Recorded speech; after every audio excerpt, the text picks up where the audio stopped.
CM Jagan కు Guntur TDP MP అభ్యర్థి పెమ్మసాని చంద్రశేఖర్ సవాల్ విసిరారు. సీఎం జగన్ కు దమ్ముంటే తనపై పోటీ చేసి గెలవాలని ఆయన ఛాలెంజ్ చేశారు. ఇప్పటికే గుంటూరు పార్లమెంటు వైసీపీకి అభ్యర్థులు లేరని, నలుగురిని మార్చారని, ఇప్పుడు ఉన్న అతను కూడా పోటీ చేయలేనని చేతులెత్తేశాడని ఎద్దేవా చేశారు. 175కి 175 అంటున్న జగన్ గుంటూరు నుండి పోటీ చేసి గెలువు చూద్దామంటూ పెమ్మసాని సవాల్ విసిరారు. ఎన్నికల ప్రచార కార్యక్రమంలో భాగంగా తాడికొండ నియోజకవర్గం అసెంబ్లీ టీడీపీ అభ్యర్థి తెనాలి శ్రవణ్ కుమార్తో పెమ్మసాని చంద్రశేఖర్ రోడ్ షో నిర్వహించారు.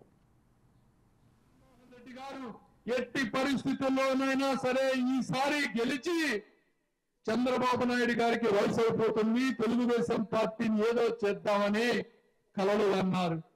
నేను చెప్తా ఉన్నా, జగన్మోహన్ రెడ్డి గారు మీ తాత వల్ల, మీ నాన్న వల్ల, నీ వల్ల, మీ మునిమరుల వల్ల కూడా కాదు. తెలుగుదేశం పార్టీని గాని, లోకేష్ బాబు గారికి గాని, చంద్రబాబు నాయుడు గారికి గాని మేము ఉక్కు కవచాల్లో నిలబడుకోవాలని మీకు తెలియజేస్తా ఉన్నా. ఈయనంటాడు 175కి 175 కొడతాడంట. సరే, మనగాడిని కదా, రా గుంటూరులో పోటీ చేయి.